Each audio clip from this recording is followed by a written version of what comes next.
오늘 우리에게 주시는 하나님의 말씀은 고린도전서 3장 16절로 23절입니다.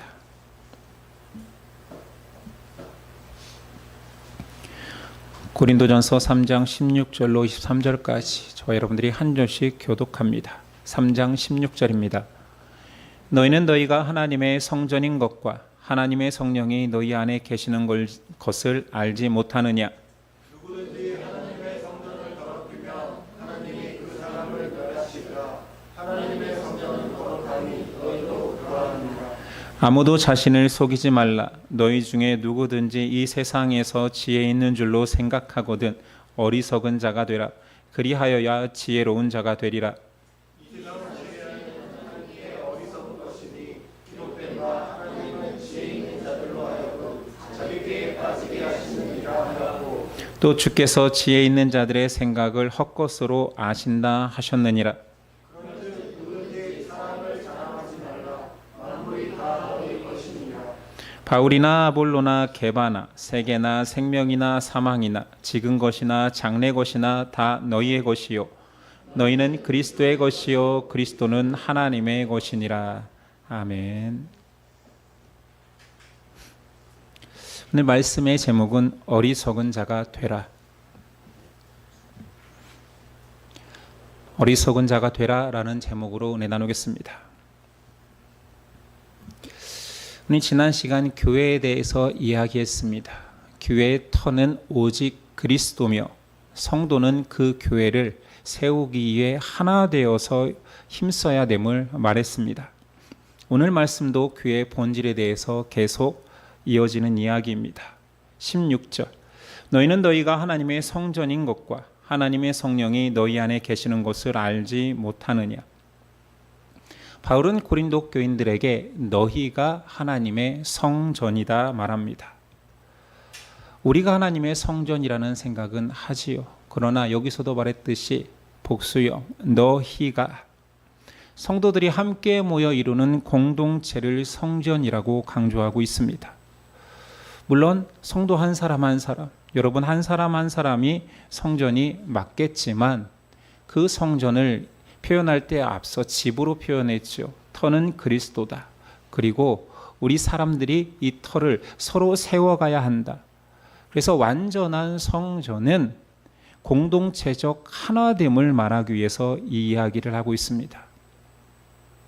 흔히 우리는 사람들이 모이는 곳마다 갈등이 있고 분열이 있고 그래서 그 사람들에 의해서 공동체가 영향력 있는 사람이나 또는 무리에 의해서 사유화될 수 있음을 보았습니다. 교회도 예외는 아니었습니다. 목사가 교회를 사유화하는 과정에서 한국 교회는 세습이라는 큰 문제가 대두되었지요. 많은 목사들이 실제로 교회를 사유화하는 주범이 세습이었습니다. 자기 교회가 아님에도 한 사람의 교회가 아님에도 목사가 자기 자녀에게 또는 자기 혈육에게 교회를 물려주는 거지요. 장로에 의해서 교회가 사유화되기도 합니다. 담임 목사를 청빙하였으나 3년이 지나 노회에 계속 위임하겠습니다라는 서류를 써주지 않고 3년마다 담임 목사를 교체하는 당회도 있습니다. 성도에 의해서 사유화되는 경우도 있습니다. 큰 교회는 3대가 또는 4대가 신앙생활을 하는 교인들이 있다 보니까 일가 친척이 많아질 뿐만 아니라 서로 결혼하여서 사돈까지 일가를 이루다 보니 그들이 교회 안에서 선한 영향력을 행사하기보다 교회 이권을 챙기고 다른 사람들을 견제하는 집단으로 발전하기도 합니다. 물론 아름다운 모습도 있지만 지금은 부정적인 이야기를 꺼낸 것일 뿐입니다. 교회는 결코 사람의 조직이 아니며 특히 영향력 있는 특정인의 특정 무리의 사유물이 될 수 없습니다. 교회는 한 사람 한 사람이 귀한 것은 사실입니다. 여러분이 성전을 이루는 재료이기 때문에 귀합니다.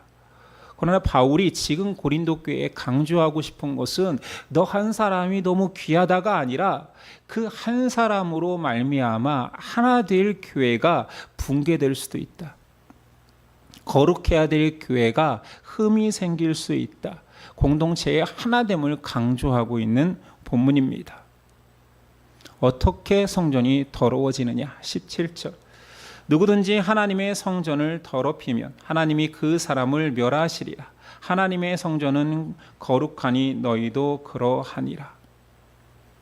성전이 거룩함에도 불구하고 더러워진다라는 것은 우리가 흔히 생각할 때 내가 죄를 지어서 내가 부정을 저질러서 교회의 일원인 나로 인하여서 교회가 더러워진다, 이 이야기를 하는 것이 아니라 지금은 계속 공동체적으로 보고 있지요. 교회를 더럽히는 행위로 강조되는 것은 분열입니다. 단순히 내가 죄를 짓고 하나님 앞에 부끄럽다가 아니라 그 하나 되어야 할 교회를 내가 일원이 되어서 그 안에서 갈등을 조장하고 분열을 일으킬 때에 이것이 교회를 더럽히는 행위라 말하는 것입니다. 우린 사회생활하면서 여러 곳에서 집단들, 사람들의 모임을 경험합니다. 의견 차이가 있을 수 있지요. 좋아하는 사람들끼리 모이는 파벌이 생길 수도 있습니다. 그러다가 극단으로 치달아 분열될 수도 있지요. 신앙인들이 그렇게 사회생활하면서 여러 가지 사람의 무리 속에서 분열과 갈등을 경험하다 보니 교회도 사람 모이는 곳이니 똑같다라는 것을 상식으로 받아들입니다. 교회도 뭐 사람 다니는 곳인데 똑같지. 틀렸습니다. 이것은 일면 현상이 그러할 뿐이지 교회는 본질적으로 분열할 수 없습니다. 자, 예를 들어 볼게요. 자녀가 부모가 없는 곳에서 서로 싸울 수 있습니다. 그런데 부모 앞에서 싸운다라면 그건 단순히 갈등의 문제가 아니라 부모의 권위를 무시하는 행위입니다.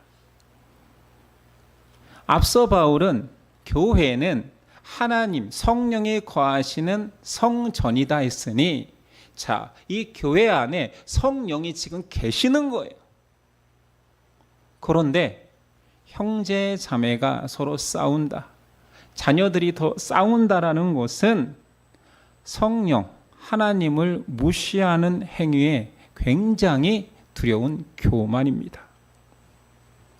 교회 안에서의 다툼과 분열은 그만큼 심각한 질병과도 같습니다.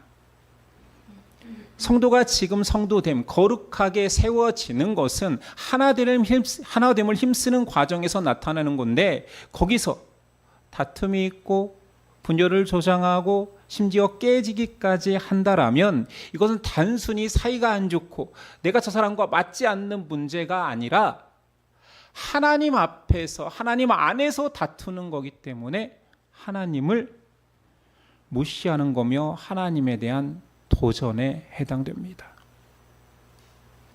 물론 교회는 그럼에도 불구하고 사람이 모이기에 갈등합니다. 의견 차이가 있지요. 그럼 어쩌라는 말입니까? 어떻게 해야 됩니까? 다른 의견이 나타났을 때 우리가 최우선적으로 생각해야 되는 것은 교회의 정체성의 본질을 깨달으라는 거지요.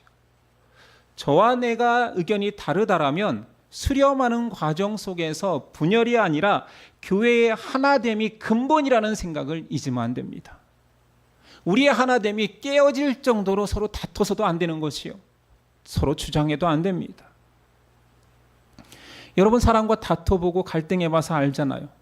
처음에는 누가 옳다, 그르다를 다투다가 나중이 되면 이게 감정 싸움이 됩니다. 옳고 그러면 중요하지 않아. 기분 나쁜 거죠. 내 의견이 무시되는 게 기분 나쁜 거예요. 옳고 그러면 이제 나중 문제가 되었습니다.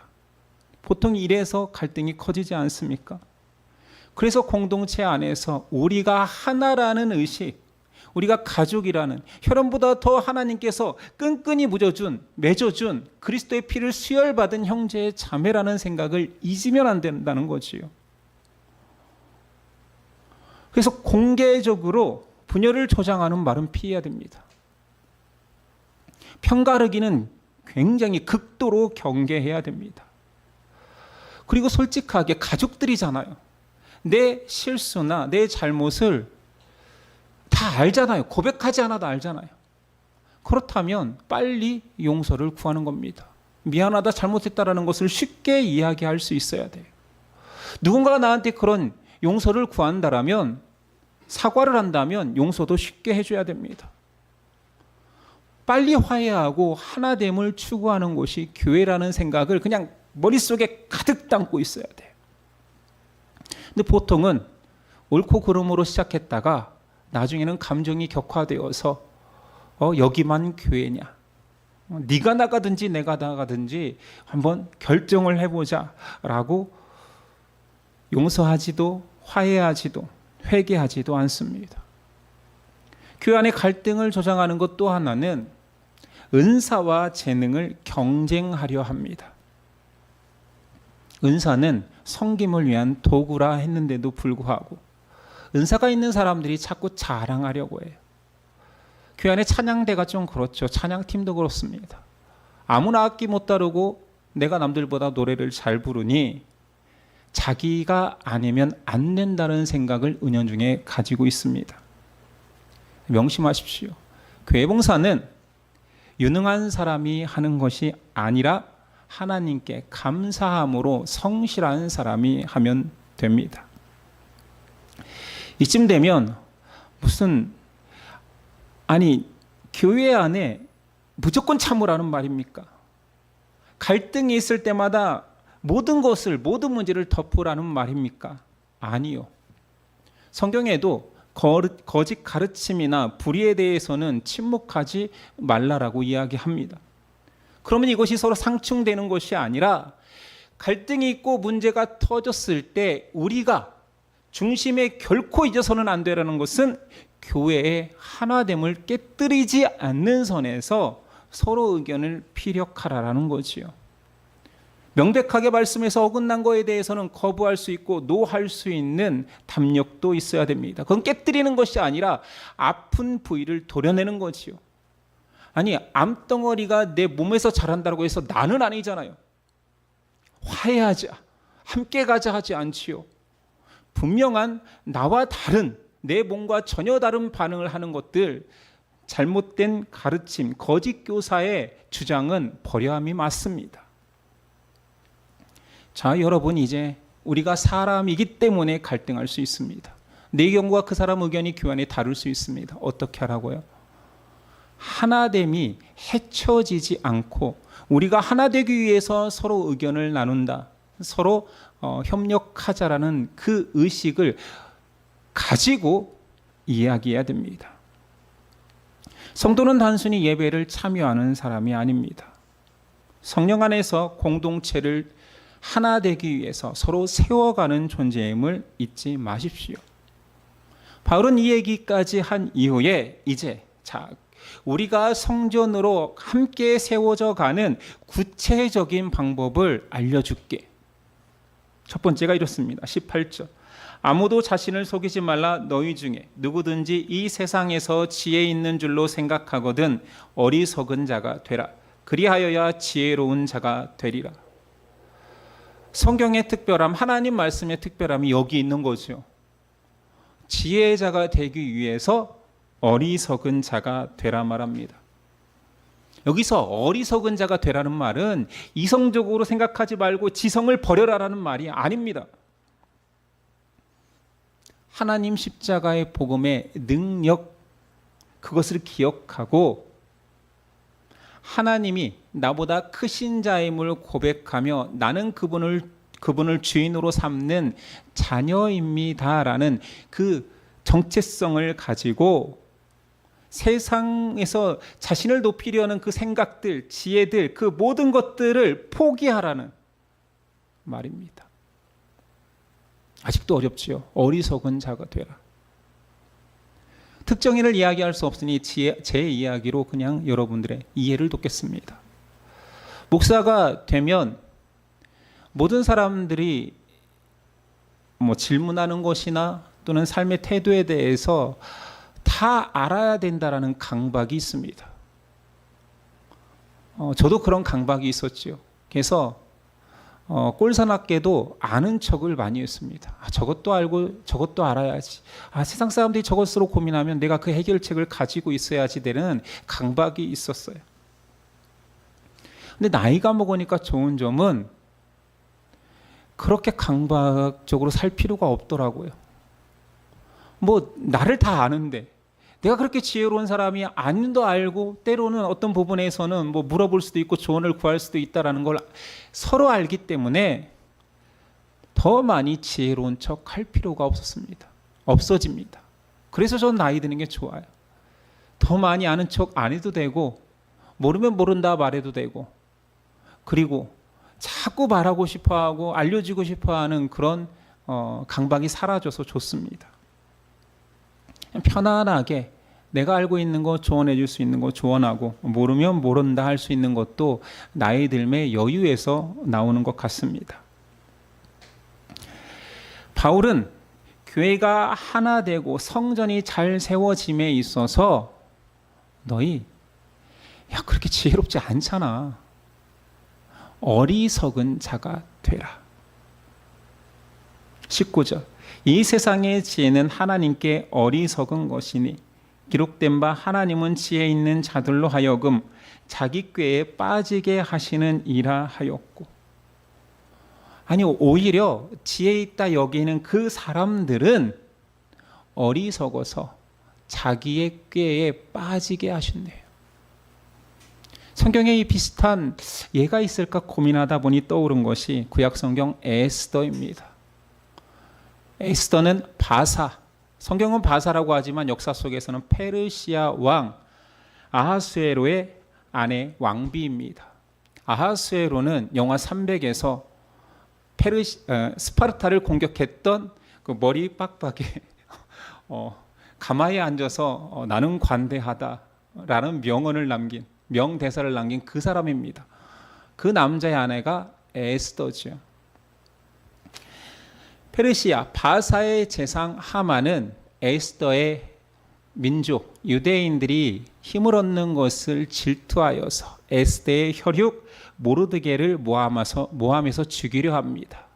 심지어 그를 죽여서 23m 높이의 장대에 다루려는 참 흉악한 계획을 세우지요. 그 계획을 실천하기 전날 밤 아하수에로 왕이 잠이 오지 않아 자신의 통치 기록을 읽다가 과거에 에스더의 혈육 모르드게가 왕을 구한 사실이 기록되어 있음을 처음으로 알게 된 거예요. 이 사람이 생명의 은인이었구나. 다음날 하만이 모르드게를 모함하는 그 자리에서 모르드게를 죽여야 된다라고 왕께 상소할 때에 왕은 오히려 하만을 죽게 합니다. 그리고 하만이 준비한 그 23m의 장대에 하만을 매답니다. 성경에서 자기 꾀에 넘어간 대표적인 사례지요. 자신이 만든 장대에 자신이 달렸습니다. 역사 속에서도 비슷한 일들이 있습니다. 자신의 꾀를 의지하다가 크게 실패한 사례지요. 나폴레옹은 천재적인 전략가였습니다. 나폴레옹이 전쟁을 치르면 모든 장수들이 두려워했고 유럽 전역을 정복했습니다. 그의 자신감이 얼마나 컸는지 이제는 러시아를 정복하기로 계획하고 60만 대군을 러시아 모스크바로 향합니다. 그가 호언장담하기를 겨울이 오기 전에 모스크바를 점령할 것이다. 러시아군은 나폴레옹 군대에 계속 후퇴하면서도 그들의 보급로를 끊는 전략을 세웠습니다. 나폴레옹은 마침내 모스크바를 실제로 점령했습니다. 그러나 텅 빈 도시였습니다.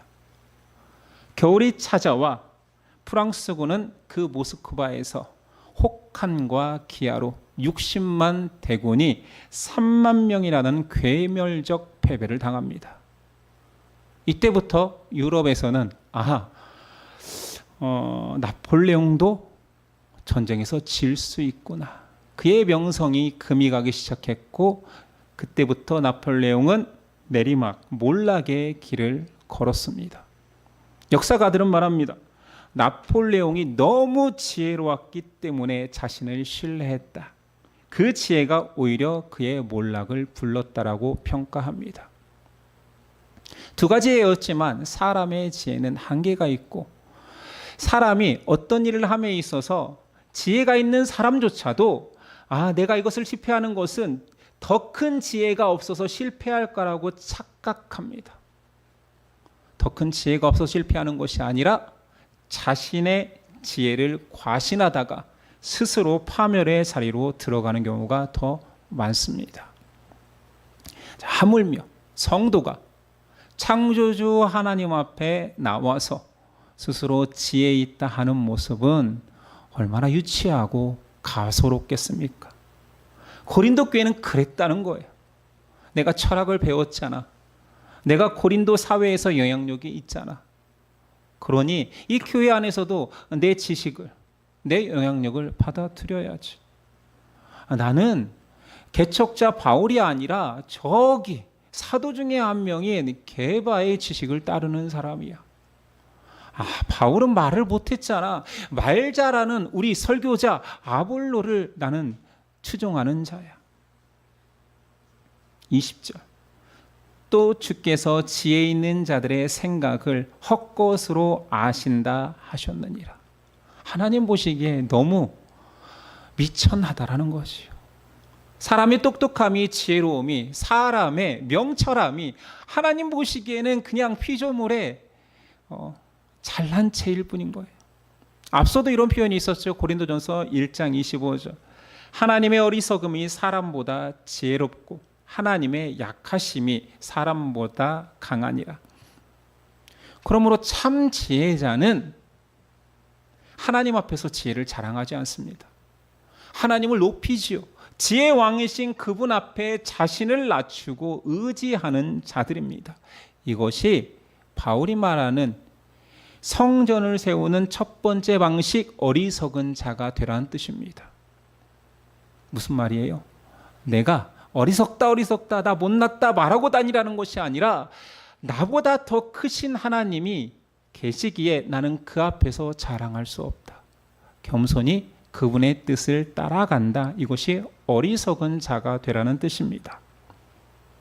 두 번째는, 첫 번째가 자신을 자랑하지 말고 오히려 어리석은 자처럼 하나님 앞에서 겸손하라 했으면, 두 번째는 사람을 자랑하지 말라라고 말합니다. 21절. 그런즉 누구든지 사람을 자랑하지 말라. 만물이 다 너희 것임이라. 앞서 바울파, 아볼로파, 게바파, 그의 분열됨을 니네가 참 지혜롭지 않구나. 지혜 있다 하나 니네가 세상의 지혜를 의지하기 때문에 하나님의 지혜를 잃었다라고만 충고했다면, 여기서는 구체적으로 그냥 사람을 자랑하지 마. 근데 그 뒤에 말이 놀라워요. 사람을 자랑하지 말라. 만물이 다 너희 것임이라. 조금 문장이 어울리지 않잖아요. 사람을 자랑하지 마. 만물이 다 너희 것임이라. 너희 것인 거하고 자랑하는 거 무슨 상관이에요? 잘 생각해 봅시다. 여기서 만물을 바로 다음 절에 세 가지를 이야기하는 거, 이것도 예를 드는 거지요. 22절. 바울이나 아볼로나 게바나 세계나 생명이나 사망이나 지금 것이나 장래 것이나 다 너희 것이다. 자, 만물을 표현함에 있어서 제가 세 카테고리로 나눌게요. 앞에 바울이나 아볼로나 게바나 너희 것이다. 그러니까 사람을 자랑하지 마. 무슨 말이에요? 아니, 나는 바울을 지지한다. 나는 바울 선생님한테 배웠다라고 말하지 말고 나는 게바의 편에 섰다라고 말하지 마라. 왜냐하면 바울도 게바도 아볼로도 너희 것이야. 이런 표현이에요. 사역자들, 하나님이 세운 종들은 성도들을 섬기기 위해서 하나님이 쓰신 일꾼들이라는 거죠. 아니, 너희를 돕는 이로 보냈더니 그 돕는 일을 너희는 추앙하냐? 너희 것이야. 바울도 게발도 아볼로뿐만 아니라 너희 교회에 올 모든 사역자는 다 너희 것이야. 마음껏 써. 누려. 근데 어떻게 추종하고 있니? 이런 표현이지. 굉장히 자극적인 표현인 거예요. 그러나 굉장히 직설적인 표현이지요. 아니 내가 너희 일꾼인데 너희는 일꾼을 자랑하냐? 참 니네가 지혜롭다 하지만 무지하구나. 세상의 지도자는 군중들에 의해서 군림받는 것이 맞다. 높아지려 한다. 그러나 교회는 하나님이 지도자를 세운 것은 성도를 섬기기 위해서 세운 것이다. 너희 것이야. 두 번째, 세계나라고 표현된 그 세계. 자, 여기서 이제 만물이 포용되겠지요. 다 너희 거야. 여기서 바울이 말하고 싶은 세계, 모든 세상에 있는 것들을 뿐만 아니라 그 너머에 있는 것까지 다 포함해서입니다. 너희는 하나님의 유업을, 기업을 이어받을 상속자야. 너희가 다 가졌어. 그런데 어떻게 사람을 자랑하고 지식을 자랑하고, 아니 성도라면 다 가진 자야. 좀 유치하지만 이렇게 표현해 볼게요. 이건희 앞에 가서 삼성전자 주식 300개 있다고 자랑하는 거예요. 이게 2배가 3배가 자랑할 수 있지요. 근데 이건희 앞에서는 부끄럽죠. 당신은 몇 주? 뭐 이러면 얼마나 웃길까요? 너무 유치했나요? 제가 아는 부자가 별로 없어서, 제가 부자가 있다면 좀 제가 그래 했을 텐데, 대표적인 부자를 얘기했습니다. 아니 다 가진 자가 이거 하나 있다고 자랑하는 것이 꼴사 나온 거예요. 이게 지혜냐? 야, 차라리 어리석은 자가 되라. 없다고 해라. 차라리. 너희는 다 가진 자잖아. 이 세상뿐만 아니라 다음 세상까지 하나님께서 그리스도의 기업을 물을 자로 너에게 준다는데 자랑할 것이 그렇게 없냐? 여기서 착각하지 말아야 될 것은 방법입니다. 사람들은 하나님이 모든 만물, 여기서 말하는 세계를 너희에게 주는데 그 세계가 성도에게 다이렉트로 바로 오는 게 아니에요. 그게 성경은 다시 말합니다. 하나님이 그리스도에게 줬던 그 모든 것들, 영광과 모든 만물의 모든 것들, 세계를 그리스도에게 줬거든. 근데 그 그리스도 안에 있는 자에게, 성도에게 그리스도가 주신다.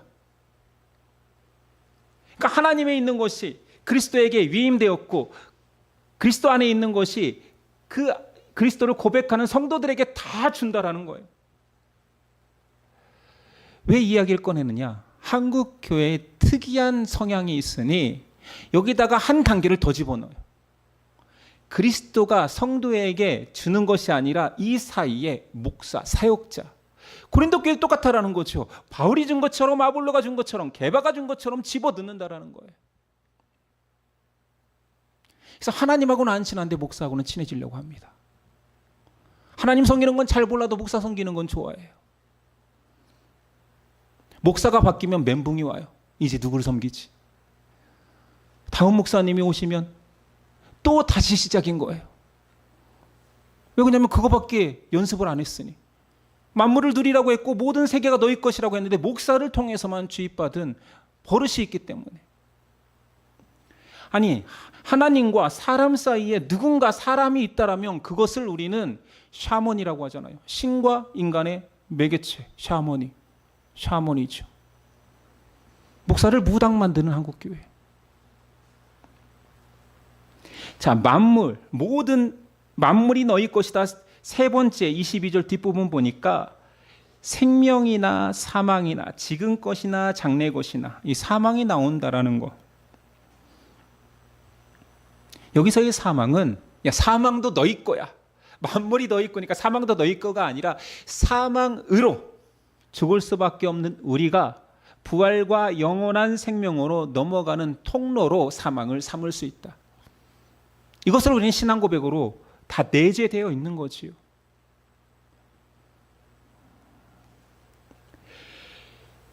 성도가 교회가 되어서 성전을 세워가는 존재의 크기와 의미를 아시겠습니까? 고린도 교인들은 스스로 자신들을 낮춘 거예요. 지혜 있다고 자랑하는데 웃긴 것은 존재감은 낮아지고 있는 거예요. 그러니까 사역자를 앞세워서 나는 그 편이다. 아이, 너는 잘못 배우고 있어. 아이, 너는 그것밖에 못하니.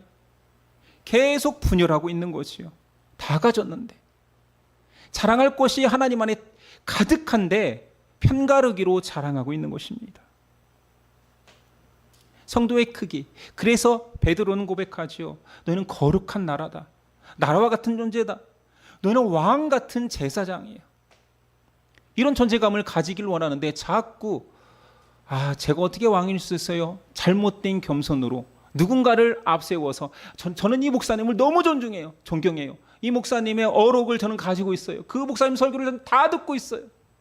10번 들었어요. 교회는 그런 게 아니래요. 목사왈, 누구 목사왈, 김 목사왈, 최 목사왈, 공자왈, 맹자왈 하듯이 섬기는 종을 수종하는 대상으로 만들어버렸지. 고린도 교회의 특징입니다.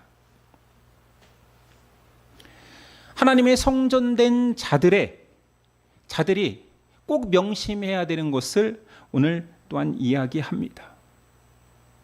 성도는 만물의 주인입니다. 잘 생각하십시오. 만물이 다 너희 것이라 했으니 이것은 하나님의 선언입니다. 우리가 만물의 주인이 맞습니다. 하나님께서 허락하셨기 때문이지요.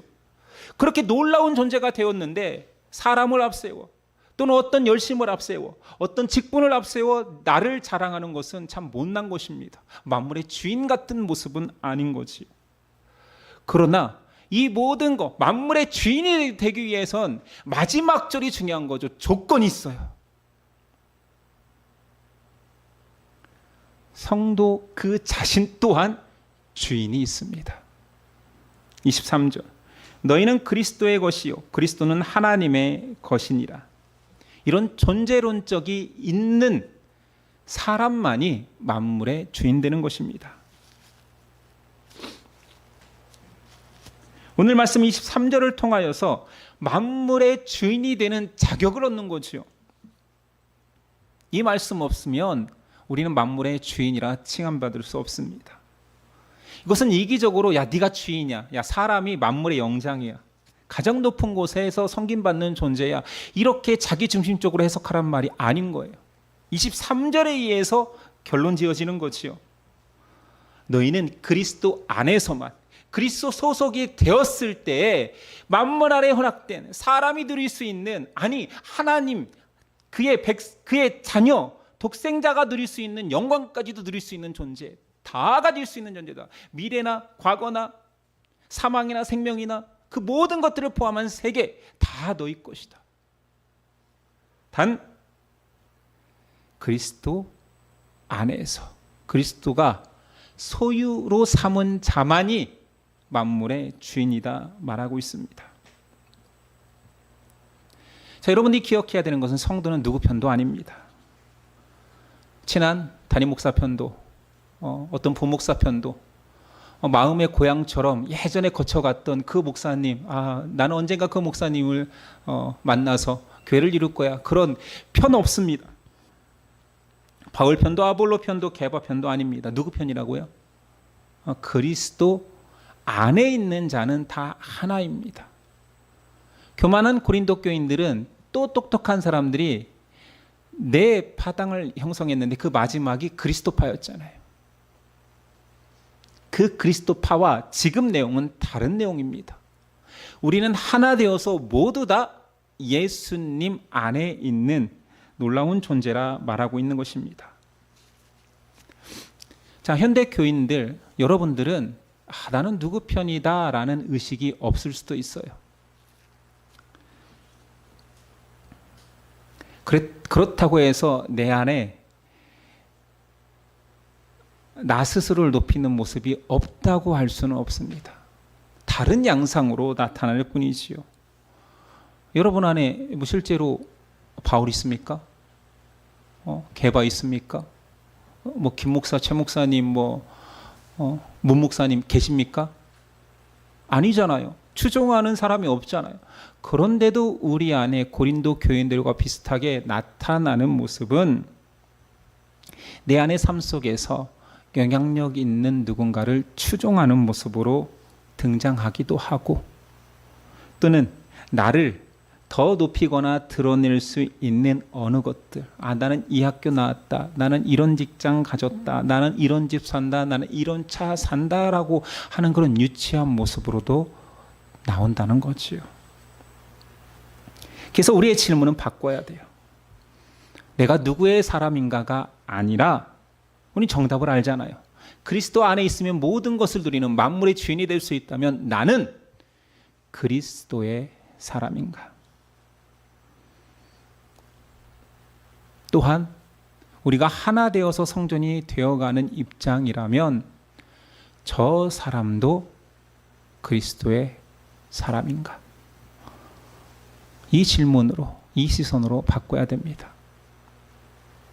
신앙생활 열심히 못하는 때가 있을 수도 있습니다. 몸이 아파서 못 올 수도 있지요.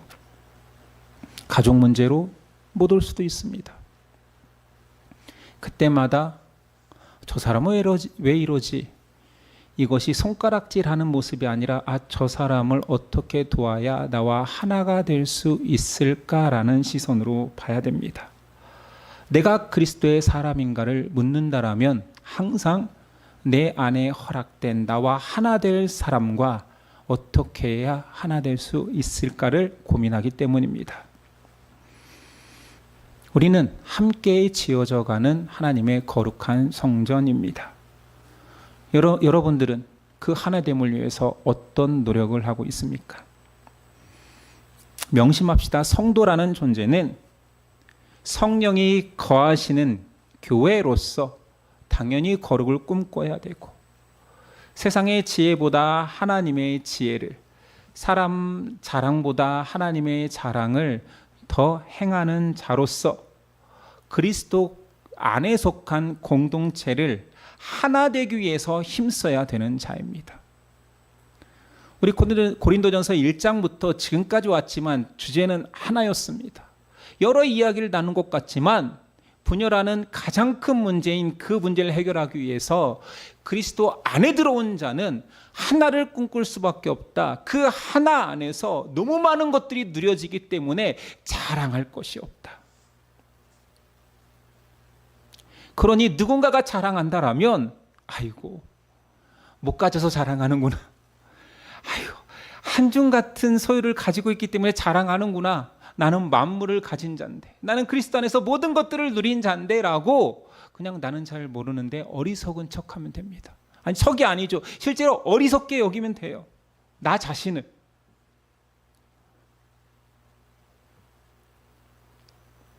그렇게 살다 보면 아마 무능하다라고 무시받을 수도 있습니다.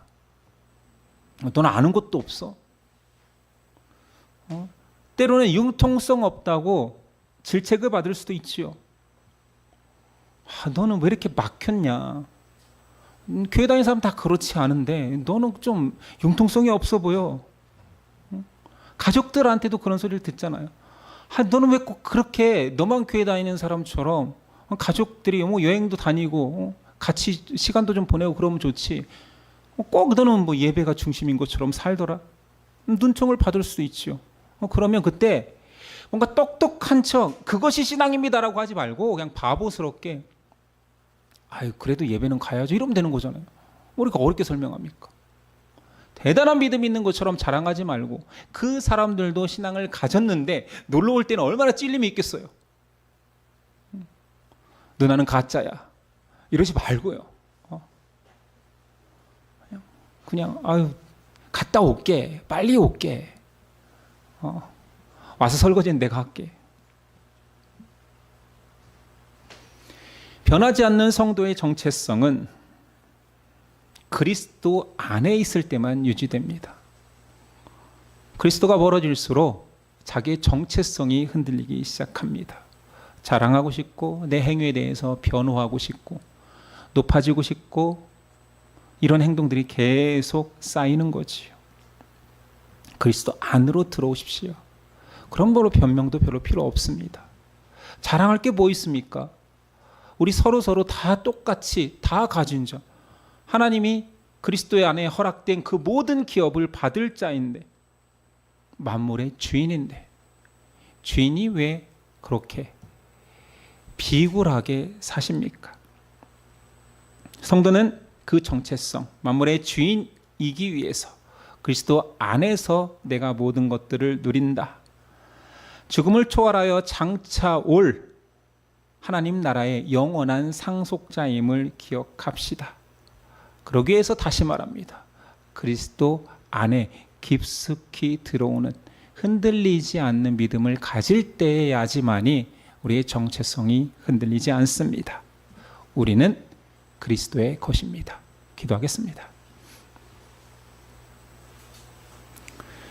주님 못난 우리를 주님의 것 삼아주심에 감사합니다.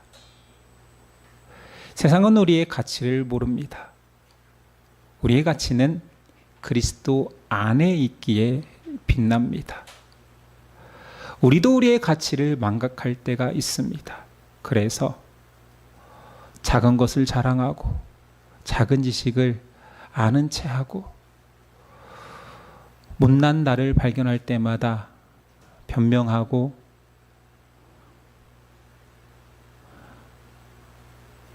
그럴 때마다 우리가 다시 스스로 부끄러워지지 않습니까? 예수 안에 들어오게 하옵소서. 예수님 안에서 우리의 정체성을 다시 찾게 하옵소서. 우리가 예수 안에 살아갈 때 세상이 나를 몰라줘도 괜찮습니다. 나를 무시해도 괜찮습니다. 나는 세상의 모든 것들을, 만물을 다 허락받은 존재임을 믿고 살게 하옵소서. 우리를 성도로 부르셨습니다. 우리에게 허락된 예심 공동체에서 하나 되기를 힘쓰는 우리 되게 하옵소서. 예심을 통하여서 하나님께 칭찬받고 잘하였구나, 애썼다, 정말 예심이 하나 되어서 내가 너무 보기 좋다, 참 내 자녀답구나 칭찬받는 우리 되게 하옵소서. 이 모든 것들을 이루시 예수 그리스도의 이름으로 기도드립니다. 아멘. 일어나서 결단 찬송 드립니다.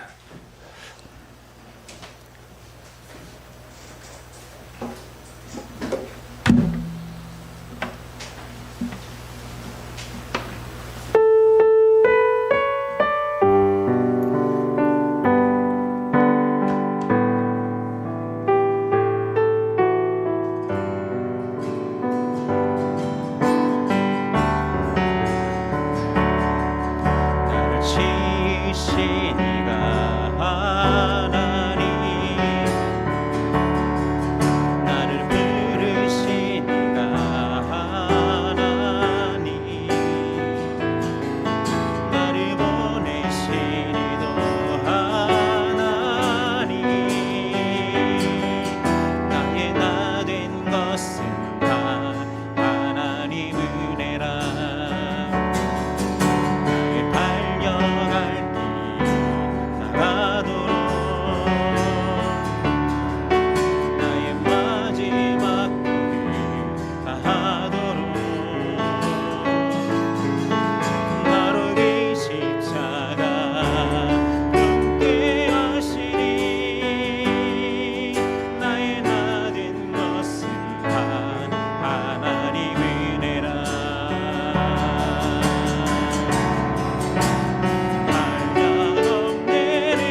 기도하시겠습니다. 이제는 우리 주 예수 그리스도의 은혜와 그 아들을 보내신 하나님의 사랑과 성령의 교통하심이 지금부터 영원까지 함께 하시기를 간절히 축원하옵나이다. 아멘.